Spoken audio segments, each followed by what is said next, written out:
Hello guys, இன்னைக்கு நாம என்ன புக்கோட சம்மரி பார்க்க போறோம்னா, mind management not time management. இந்த புக்கு யார் எழுதியிருக்காருன்னா, ஆதர் டேவிட் கடாவி. இவர் ஒரு American author, podcaster, designer and productivity thinker. நாம எல்லாரும் ஒரு கேள்வியோட நாளைய ஆரம்பிக்கிறோம். நேத்து நான் ஏன் வேலை முடிக்கல? அதுக்கு பதில் சொல்றது நேரம் கிடைக்கல, பிஸி ஆகிட்டேன்னு. ஆனா உண்மைய சொல்லணும்னா, நேரம் கம்மியா இருக்கு அப்படின்னு இல்ல. நம்ம மைண்ட் தான் சரியில்ல. ஆதர் என்ன சொல்றாருன்னா, டைம் மேனேஜ்மெண்ட் பண்ணணும்னு நினைக்காதீங்க. மைண்ட மேனேஜ் பண்ணுங்க. மைண்ட் நல்ல நிலைமையில இல்லாம நீங்க 10 மணி நேரம் வேலை பண்ணுனாலும் பயன் கிடையாது. ஆனா மைண்ட் பெர்ஃபெக்ட்டா இருக்கும்போது 2 மணி நேரத்துல பெரிய வேலைகள செஞ்சு முடிக்கலாம். நீங்க ஒரு நாளு சூப்பர் எனர்ஜெட்டிக்கா மார்னிங் 7 மணிக்கு எழுந்து ஒர்க்க ஸ்டார்ட் பண்றீங்க. அதே நீங்க இன்னொரு நாளு அதே வேலைய செய்யலாம்னு நினைச்சாலும் மைண்ட் டயர்டா இருந்துன்னா செய்ய முடியாது. அதாவது டைம் மேனேஜ் பண்றது இம்பார்ட்டன்ட் இல்ல. மைண்ட மேனேஜ் பண்றது தான் இம்பார்ட்டன்ட். அதனால உங்க மைண்ட் எனர்ஜெட்டிக்கா இருக்கிற நேரத்த ஐடென்டிஃபை பண்ணுங்க. அந்த நேரத்துல உங்களோட முக்கியமான ஒர்க்க கம்ப்ளீட் பண்ணுங்க. உண்மையிலேயே ப்ரொடக்டிவிட்டி அப்படின்னா நேரம் இல்ல. உங்களோட சக்தி. அதிகமா இருக்கிற மனநிலை அதுதான் ப்ரொடக்டிவிட்டி. நம்ம லைஃப்ல ஃப்ளோ ஸ்டேட் அப்படின்னு ஒரு பவர்ஃபுல் ஸ்டேஜ் இருக்கு. அந்த ஸ்டேட்டுக்கு வந்தா டைம் எப்படி போச்சுன்னு தெரியாம டாஸ்க் கம்ப்ளீட் ஆகும். நீங்க கவனிச்சிருப்பீங்க.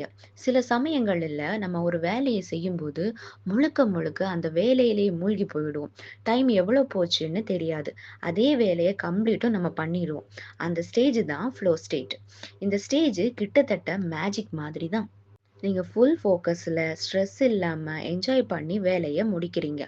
உங்க மனநிலைய சரியா தயார் பண்ணி, எப்போ நீங்க ஃப்ரெஷ்ஷா ஃபீல் பண்றீங்களோ, அப்பவே பெரிய வேலைய ஸ்டார்ட் பண்ணுங்க.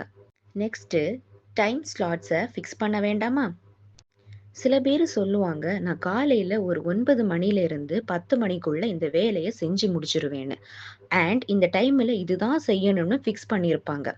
ஆனா, நம்ம மைண்டு அது அந்த நேரத்துல எனர்ஜியா இல்லன்னா, அது வேஸ்ட் டைம் தான்.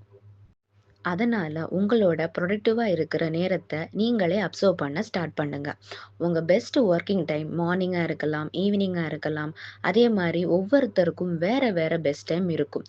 நம்ம மைண்ட் எனர்ஜெட்டிக்கா இருக்கிற நேரத்துல தான் நம்ம இம்பார்ட்டன்ட் வேலைய செய்யவும் முடியும்.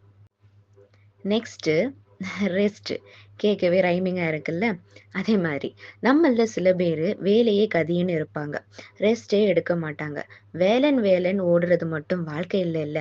நம்ம மைண்டு டயர்ட் ஆச்சுன்னா, எத பண்ணியும் பயன் இல்ல. அதனால தான் நல்ல ரெஸ்ட் எடுங்கன்னு சொல்றாங்க. சில சமயம் ஒரு கப் காஃபி குடிக்கிற நேரம் கூட, அடடடடான்னு ஒரு பெரிய ஐடியாஸ் வர வாய்ப்பு இருக்கு. ஸோ ஒர்க், ரெஸ்ட் இதுதான் கரெக்ட் பேலன்ஸ். இப்படி பண்ணும்போது தான் உங்க மைண்ட் கிரியேட்டிவாவும், ப்ரொடக்டிவாவும் இருக்கும். ஸோ இந்த புக்கு ஒரு பெரிய லெசன சொல்லுது. நேரத்த கண்ட்ரோல் பண்ண முடியாது. ஆனா மைண்ட நம்மளால அமைதி பண்ண முடியும். நீங்க உங்க மைண்ட நல்ல நிலையில வச்சா, சின்ன நேரத்துல பெரிய வேலைய கம்ப்ளீட் பண்ணலாம். இனி நீங்க யாருகிட்டயும் சொல்ல வேண்டாம் டைம் இல்லன்னு. உங்க மைண்ட ரெடி பண்ணுங்க. அதுவே உங்களுக்கு டைம கிஃப்ட் பண்ணும். நாளைய நாள் உங்களோடது தான். டைம் மேனேஜ்மெண்ட் பண்ணாதீங்க. மைண்ட் மேனேஜ்மெண்ட் பண்ணுங்க. இன்னும் இது மாதிரியான லைஃப் சேஞ்சிங் ஐடியாஸ் கேட்கணும்னா, உங்க அடுத்த வெற்றிக்கான முதல் படிய இப்போதே ஸ்டார்ட் பண்ணுங்க.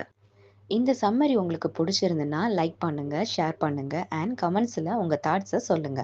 அப்புறம் மறக்காம நம்ம குக்கீஸ் புக்கீஸ் சேனல சப்ஸ்கிரைப் பண்ணுங்க. பெல் ஐகான அழுத்திருங்க. நாம நெக்ஸ்ட் வீடியோல பார்க்கலாம். Thank you.